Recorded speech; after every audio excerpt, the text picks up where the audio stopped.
he thinks of self, he thinks of body as a repulsive, dirty और bad.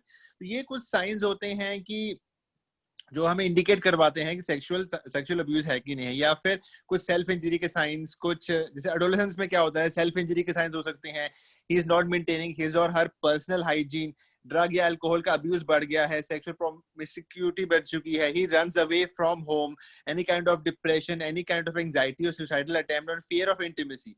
तो ये basic science होते हैं जो कि हमें ध्यान रखने होते हैं. So doctor Pratik, next please. जी मैम, अब यहाँ पे क्वेश्चन ये उठता है कि अगर ये वार्निंग साइन आ रहे हैं तो हमें क्या स्टेप उठाना चाहिए, पेरेंट्स को क्या स्टेप लेना चाहिए? जी, ये बहुत ही इम्पोर्टेंट एक क्वेश्चन है.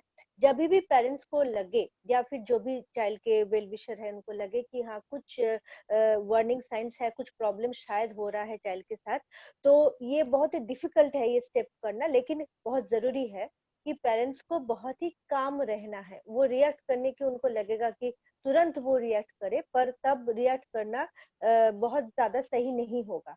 उनको पहले बहुत ही शांत रहना है और बच्चे की तरफ बहुत उनको बच्चे के प्रति उनको सपोर्टिव होना है. जैसे कि इस टाइम पे कभी कभी बच्चे को लगता है कि वो खुद इसके लिए जिम्मेदार है, वो अपने आप को ब्लेम करने लगते हैं. तो सबसे इम्पोर्टेंट बात है कि आप बच्चे को रिअश्योर करें कि आप जो भी हुआ है आप बिल्कुल एक्सेप्टेड हो, आपको हम प्यार करते हैं रिगार्डलेस ऑफ जो भी घटना हुआ है, और आप कहीं से भी रिस्पॉन्सिबल नहीं है जो हुआ है आपके साथ इसके लिए. तो ये सपोर्ट देने के लिए आपको बहुत ही काम, बहुत ही कंपोज्ड रहना है. उसके बाद आपको धीरे धीरे सवाल करना है, ग्रिलिंग नहीं करना है बच्चे को, सिर्फ पूछना है, ओपन एंडेड क्वेश्चंस पूछना है. हाँ ना कि जवाब से ज्यादा अच्छा होता है कि ओपन एंडेड आप पूछे, लेकिन बहुत ज्यादा ग्रिलिंग नहीं. तो एक सवाल जैसे कि थोड़ा और बताओ क्या हुआ था, अच्छा जब ये हुआ था तब तुम कहाँ पे थे, कौन किया था तुम्हारे साथ ये, ऐसे छोटे छोटे 2-1 सवाल आप कर सकते हैं. उसके बाद भी कभी कभी ट्रॉमा इतना गहरा होता है कि मम्मी पापा का इंटरवेंशन काफी नहीं होता है. वहाँ पे आप बिल्कुल एक थेरेपिस्ट की मदद ले सकते हैं, मेंटल हेल्थ एक्सपर्ट की मदद ले सकते हैं, साइकियाट्रिस्ट या फिर साइकोलॉजिस्ट या दोनों की.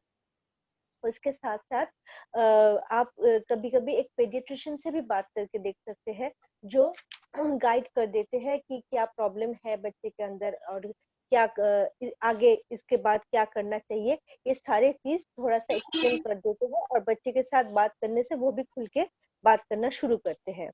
तो जो पॉइंट्स है वो मैं एकदम छोटा करके कहती हूँ. पहली बात तो है स्टे काम. सेकंड है कि आपको बिलीव करना है आपके बच्चे को. कभी भी उसको ये लगना नहीं चाहिए कि आप उसके बातों को मतलब सही नहीं मान रहे हैं, आपको लग रहा है कि दैट पर्सन इज लाइंग. तो आपको उसके बात को बिलीव करना है, आपको उसको प्रोटेक्शन देना है. प्रोटेक्शन के लिए आपको लीगल स्टेप भी लेना पड़े तो लेना चाहिए, क्योंकि हर स्टेट में ये अवेलेबल होता है. चाइल्ड एंड वुमेन वेलफेयर जो भी एजेंसीज है वहां से आप कांटेक्ट कीजिए, उनकी मदद लीजिए. और जैसे मैंने कहा कि बच्चे को रिअश्योर कीजिए कि सब कुछ सही है. और एक बहुत ही इम्पोर्टेंट बात है कि ये लीगल प्रोसेस के थ्रू बच्चे को काफी सारे स्टेप्स के थ्रू गुजरना पड़ता है. तो आपको बच्चे को you have to keep your child informed about the steps. पहले से आप थोड़ा सा उनको जानकारी दे के रखिए कि इसके बाद ये आपको पूछा जा सकता है, ये हो सकता है. ये बहुत ही इम्पोर्टेंट है कि आप रिपोर्ट करिए प्रॉब्लम को और स्टेप ले. इससे बच्चे भी बहुत सिक्योर फील करेंगे और जो भी परपेट्रेटर है या फिर उनके जैसे जो सोच रहे हैं उनके लिए भी लगेगा कि नहीं हमारे ये बिहेवियर बिल्कुल रीइंफोर्स नहीं हो रहा है, तो हमको सोच समझ के आगे ऐसा बिहेवियर करना चाहिए. तो ये सारी चीज करना चाहिए. जी मैम, डॉक्टर प्रतीक. जी मैम, आपने बिल्कुल ठीक बताया कि हमें इन सारी चीजों के साथ चलना चाहिए. सबसे पहले तो हमें वार्निंग साइन को पहचानना बहुत इंपॉर्टेंट है. जैसे आपने हमें पहले वार्निंग साइंस बताए थे, जैसे अंशुल सर ने बताए थे, उन वार्निंग साइन को पहचानने के बाद अब हमें डिपेंड करता है कि कौन कौन से वार्निंग साइन हमारे सामने आ रहे हैं. एग्जाम्पल के तौर पर कि अब जो कोई फैमिली मेंबर ही अगर उनको अब्यूज कर रहा है, तो हमें सबसे पहले तो बच्चे के साथ एक कम्युनिकेशन को और अच्छे से बढ़ाना चाहिए ताकि बच्चा हमारे साथ खुल के बात कर सके. अगर हम बच्चे को टाइम देंगे तभी वो हमारे साथ मिलकर बात करेगा. तो एक टाइम देना, एक कम्युनिकेशन को बढ़ाना, दूसरा बच्चे को ये ना लगे कि मैं अगर उनको ये बात बताऊंगा तो मेरे को ही डांट पड़ेगा। कुछ बच्चे इस डांट की वजह से भी उनसे बात करना बंद कर देते हैं, बताते नहीं है कि मेरे पेरेंट्स का पता नहीं क्या रिएक्शन आएगा। अगर बच्चे को पेरेंट्स के ऊपर ट्रस्ट नहीं है तो वो कैसे अपनी ये बात उनके सामने रख पाएगा। तो पेरेंट्स को इन 3 चीजों के ऊपर काम करना पड़ेगा। एक तो कम्युनिकेशन, दूसरा टाइम, तीसरा ट्रस्ट। जी सर, आपका क्या कहना है इस बारे में? सी डेफिनेटली सबसे पहले तो एक सेफ्टी प्लान को क्रिएट करने की जरूरत है। We don't have to wait for the proof of the any kind of sexual abuse. फिर जो पैटर्न ऑफ बिहेवियर है बच्चे में, उसको देखना है कि उसका बिहेवियर क्यों चेंज हो रहा है, वार्निंग साइंस देखने जरूरी है। उसके अलावा जो बेसिक कंसर्न आता है कि सी हमें फिजिकल साइंस तो हम देखने हैं, तो बेसिक आता है क्योंकि किस का we have sorry the child sexual abuse के जस्ट अ सेकंड। तो कोई साइकोलॉजिस्ट की हेल्प लेने की जरूरत है, साइकियाट्रिस्ट की हेल्प लेने की जरूरत है। एंड डेफिनेटली जो सेक्सुअल अब्यूज होते हैं ये अंडर द एज ऑफ 18 ही होते हैं, तो डेफिनेटली कम्युनिकेशन जरूरत है। बच्चा इस टाइम पर डरा होता है तो उसको थोड़ा सा एक फ्रेंडली एनवायरनमेंट की जरूरत होती है, तो उसको उसके डर को निकालना है। और डेफिनेटली आई थिंक पेरेंट्स को एज अ फ्रेंडली उसको ट्रीट करने की जरूरत पड़ती है। जी, तो बिल्कुल ठीक कहा सर आपने। मैम, अब यहाँ पे नेक्स्ट क्वेश्चन आता है। अब पेरेंट्स की साइड से ये क्वेश्चन भी उठता है कि अगर मेरा ही बच्चा अगर किसी ऐसी सेक्सुअल एक्टिविटी में इन्वॉल्व है, वो जो एक्टिव कर रहा है, दूसरे बच्चों को हरेस कर रहा है सेक्सुअली, तो उन पेरेंट्स के लिए ऐसे बिहेवियर को कैसे कंट्रोल करवाएं? हाँ, अगर ऐसा कुछ हो रहा है तो पेरेंट्स को ये जानना होगा कि बच्चे मतलब 18 इयर्स के नीचे ही होंगे, तो क्या है, किस वजह से उनके अंदर ये बिहेवियर इतना जल्दी आ रहा है। मतलब ये बिल्कुल ही सोशली एक्सेप्टेड नहीं है, ये यहाँ तक लीगली भी नहीं है, तो ऐसा बिहेवियर क्यों हो रहा है। तो ज्यादातर जो होता है, एटलीस्ट हमारे सोसाइटी में जो होता है इंडिया में, कि सेक्स को बहुत टैबू के जैसा देखा जाता है और बच्चे के साथ बिल्कुल डिस्कस नहीं किया जाता है इसके बारे में। सेक्स एजुकेशन स्कूल में होगा या नहीं, इसको इसको लेके भी बहुत सारे कॉन्फ्लिक्ट्स है।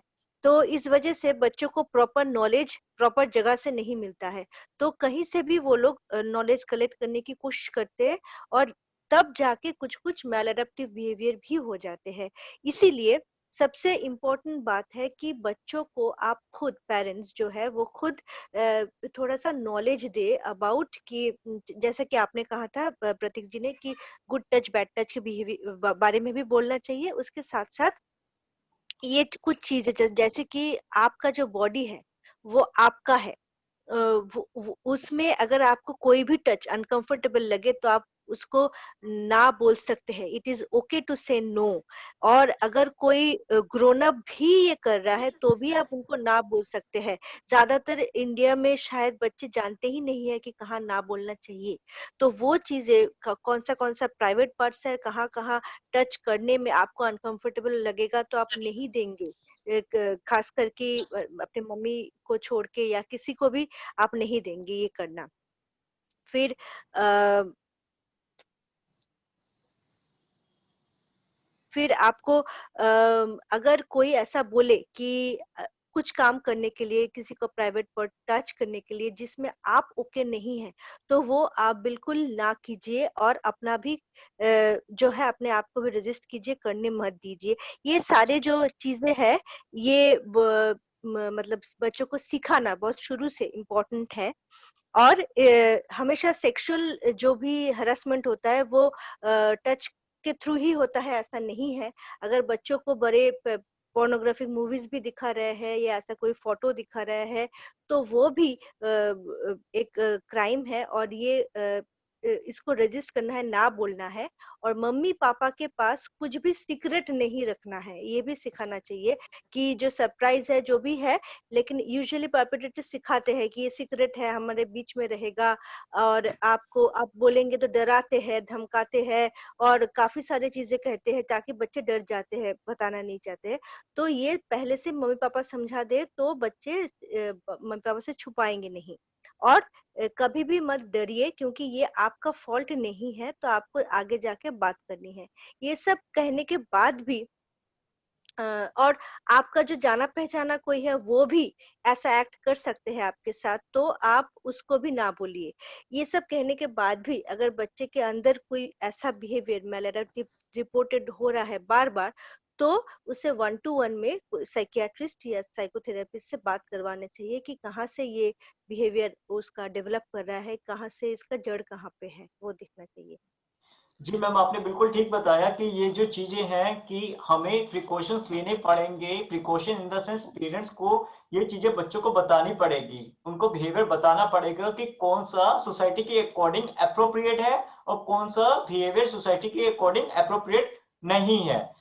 तो मैम एक तो चीज आपने ये बताई, दूसरा आपने बहुत बढ़िया बताया कि बच्चों को ये बिहेवियर कहाँ से आया है। बेसिकली आपने जैसे हमें थोड़ा सा हिंट दिया है कि बच्चों का ये बिहेवियर सेल्फ डेवलप नहीं हुआ है, किसी ने उनको पोर्नोग्राफी दिखाई जिसकी वजह से उनका ये बिहेवियर उनको एक्टिव होना शुरू कर रहा है, ट्रिगर कर रहा है कि ये एक्टिविटी मैं इन्वॉल्व करूं। तो ऐसी भी चीजें हैं, हमें ये देखना पड़ेगा। बच्चा अपने आप से तो ये सीखेगा नहीं, ऐसा बिहेवियर करेगा नहीं, तो बच्चा ये कहीं ना कहीं से लर्न कर रहा है। तो बच्चे से बैठ के बात करने के बाद उनसे ये पूछे कि ऐसी एक्टिविटी उसने कहाँ से लर्न की और उसका लर्न करवाने वाला कौन है। मोस्टली चाइल्ड सेक्सुअल अब्यूज में ज्यादातर जो होते हैं हमारे खुद के अपने ही मेंबर्स होते हैं, जिनको हम कब से जानते हैं। पेरेंट्स का उनके ऊपर ऑलरेडी ट्रस्ट है, तो बच्चा ऑलरेडी उनके ऊपर ट्रस्ट करता है, तो बच्चा कभी नहीं समझता कि ये मेरे लिए गलत हो सकते हैं। तो बच्चे को हमें वो भी बताना है कि आपके पेरेंट्स के अलावा अगर कोई भी ऐसा कोई स्टेप लेता है, कुछ ऐसी एक्टिविटी करता है, पेरेंट्स कभी भी ऐसी एक्टिविटी नहीं करेंगे। अगर वो कर रहे हैं तो वो अपने दूसरे पेरेंट को, अगर फादर ऐसा कुछ करे तो मदर को बताएं, तो मदर जज करेगी बेटा ये गुड टच है या बैड टच है, तो मदर है उनको बताने वाली। अगर मदर करिए तो फादर बताएंगे गुड टच क्या है, बैड टच क्या है। ऐसे ही अगर कोई थर्ड पर्सन भी कर रहा है पेरेंट्स के अलावा, तो उनको अपने पेरेंट्स के साथ बात करनी पड़ेगी बच्चों को। तो उनको बच्चों को बताना पड़ेगा कि आपका बोलना हमारे लिए ज्यादा बेनिफिशियल है, तभी उनके इस बिहेवियर को हम रोक सकते हैं। उनको ये बताना पड़ेगा सोसाइटी के अकॉर्डिंग एप्रोप्रिएट बिहेवियर है क्या। जी सर, आपका क्या कहना है इस बारे में? एक बार क्वेश्चन रिपीट कर देंगे प्लीज। सर यही है क्वेश्चन की, अगर कोई बच्चा एंगेज होता है सेक्सुअल हरेसमेंट बिहेवियर के अंदर, जो खुद ये एक्टिविटी कर रहा है, दूसरों को हरेस कर रहा है, तो उस केस में पेरेंट्स क्या करें, उसके बिहेवियर को कैसे कंट्रोल करें? पेरेंट्स को सबसे पहले तो उसको गुड टच और बैड टच के बारे में बताना चाहिए। जैसे आपने बताया कि ट्रस्ट इश्यूज, किसी पेरेंट्स किसी पे ट्रस्ट करते हैं एंड द सेकंड पर्सन और third person can harass the child. So बच्चे को तो ट्रस्ट नहीं है, पर पेरेंट्स को ट्रस्ट होना जरूरी होता है।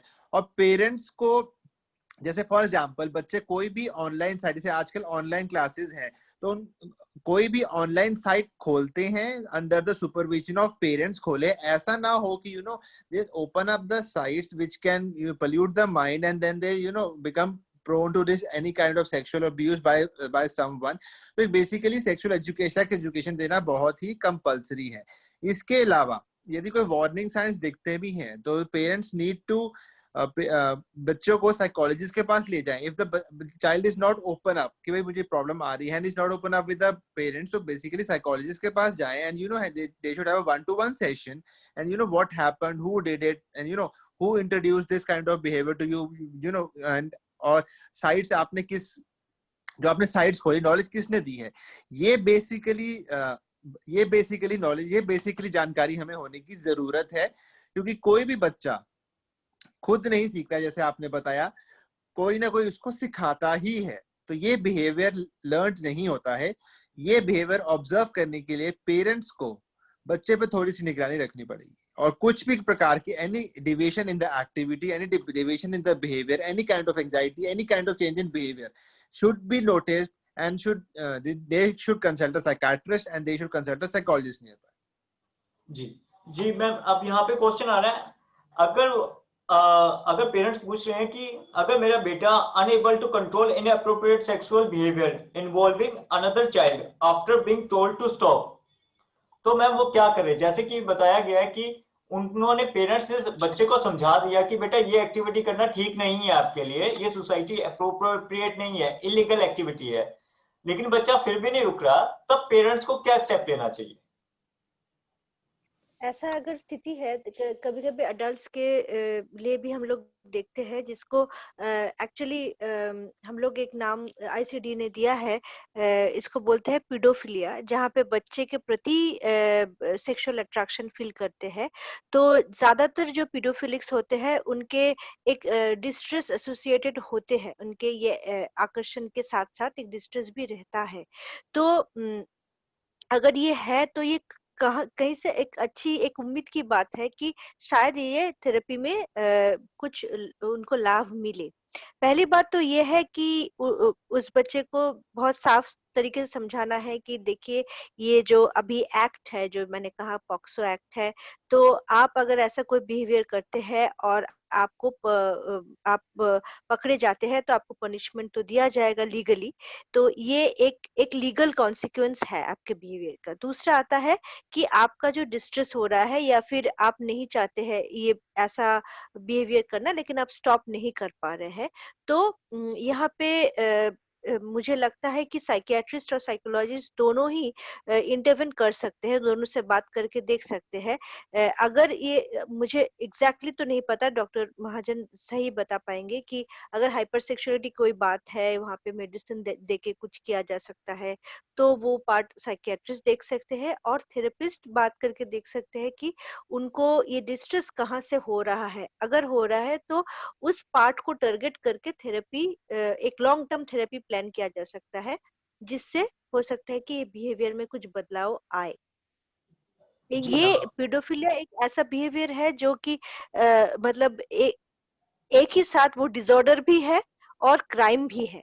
तो इसलिए इस चीज को बहुत ही ध्यान से हैंडल करना होता है और अ, मदद ले लिया जा सकता है एक्सपर्ट्स के। जी मैम, आपने बिल्कुल ठीक बताया कि इसके पीछे एक्ट है और हमें अब प्रोफेशनल हेल्प लेने का जरूरत यहाँ पे सबसे ज्यादा लगता है कि अगर बच्चा वो सेल्फ से रोक नहीं पा रहा अपनी इस एक्टिविटी को, तो उसको रोकने के लिए एक मेडिकल सपोर्ट की, एक काउंसलर की, एक साइकोलॉजिस्ट की नीड लेनी ही चाहिए, क्योंकि पेरेंट्स के समझाने से वो नहीं समझ रहा, उसको ये समझ में नहीं आ रहा कि इसके क्या कॉन्सिक्वेंस हो सकते हैं, लेकिन एट प्रेजेंट उसको ये प्लेजरेबल एक्टिविटी लग रही है। तो आपने बिल्कुल ठीक बताया कि हमें इमीडिएटली किसी भी साइकियाट्रिस्ट या साइकोलॉजिस्ट के पास जाना चाहिए। जी सर, आपका क्या कहना है इस बारे में? डेफिनेटली यदि प्रॉब्लम हो रही है तो I think parents should take the child immediately to the psychologist and immediately to the psychiatrist and then they should decide the plan of treatment. जैसे कि मैम ने बताया कि किसी बहुत थेरेपीज होती हैं, therapy should continue for time. So definitely जब parents they are not able to help, तो professional can help, experts can help, they can seek any kind of medical advice. जी सर, यहाँ पे एक क्वेश्चन आया हुआ है हमारी ऑडियंस की साइड से। If someone has been assaulted as a child and now want to take action, what is the right way to go about it and what law do we have against same sex assault? Ma'am, same sex assault ये हो रहा है, पहले बात तो ये है कि अगर यहाँ पे मतलब चाइल्ड और अडल्ट की बात हो रहा है, अडल्ट अडल्ट है तो कंसेंट की बात तो आता है कि कंसेंट है या नहीं है। लेकिन अगर ये चाइल्ड के प्रति भी हो रहा है तो सेम ही है, ये एक डेफिनेटली अब्यूज ही है। तो जैसा हमने डिस्कस किया कि आप बिल्कुल ये रिपोर्ट कर सकते हैं पुलिस में, या फिर आप जो भी एजेंसीज है जो कि चाइल्ड प्रोटेक्शन के लिए है, हमारे हर एक स्टेट में है, वहां पे जाकर रिपोर्ट कर सकते हैं कि तुरंत उसके अगेंस्ट मेजर लिया जाए। और जो बच्चा है उसको आप आइसोलेट कीजिए, उसको सेफ जगह पे रखिए, ताकि फिर से दोबारा ये चीज ना हो। ये तो बिल्कुल करना चाहिए, ये स्टेप लेना चाहिए। ज्यादातर जो मिथ होते हैं, जैसा आपने कहा था कि बच्चे एंजॉय करते हैं, बच्चे अगर एंजॉय भी कर रहे हैं तो उनको पता ही नहीं है कि ये है क्या, तो इसीलिए उनका उनका कंसेंट का मतलब भी नहीं समझते हैं वो लोग। तो ये बिल्कुल जरूरी है कि आप रिपोर्ट करें, ताकि बच्चा सेफ फील करे और आगे भी ये बिहेवियर ना हो। जी मैम, आपने बिल्कुल ठीक बताया कि यहाँ पे एक child women and child helpline है ऑल ओवर स्टेट्स के अंदर, ऑल ओवर इंडिया के अंदर, तो वहां पे जाके रिपोर्ट की जा सकती है या फिर पुलिस के पास जाके इसके लिए रिपोर्ट किया जा सकता है? जी मैम, बिल्कुल आपने ठीक बताया। तो मैम अभी मैं आपसे रिक्वेस्ट करूंगा कि हमने इस सेशन को आप कंक्लूड करना है, तो आप प्लीज 2 लाइनें बताइए कि कैसे हम इसको कर सकते हैं। जी, बहुत सारा बात तो था जो कि आज डिस्कस हम नहीं कर सके टाइम के लिए, लेकिन कुछ चीजें मैं बिल्कुल कहना चाहूंगी, जैसे कि बहुत ध्यान में रखना चाहिए पेरेंट्स को कि क्या-क्या रिस्क फैक्टर्स है विक्टिमाइज होने के लिए। जैसे कि हमारे देश में जो है फीमेल सेक्स, बाहर के देशों में मेल सेक्स भी होते हैं, कि ये एक रिस्क फैक्टर है। जी या फिर कोई भी चाइल्ड जो कि अनअकम्पनीड है, जिनके मतलब पेरेंट्स साथ में नहीं है, बहुत देर तक वो अकेले है, तो अनअटेंडेड चाइल्ड है, तो उनके उनके रिस्क बढ़ जाते हैं। जो फॉस्टर केयर में होते हैं, जो अडॉप्टेड चिल्ड्रन होते हैं, जो स्टेप चिल्ड्रन होते हैं, इनके रिस्क फैक्टर ज्यादा होते हैं। जो फिजिकली मेंटली हैंडीकैप्ड होते हैं, इल होते हैं, उनके लिए ये रिस्क बढ़ जाते हैं।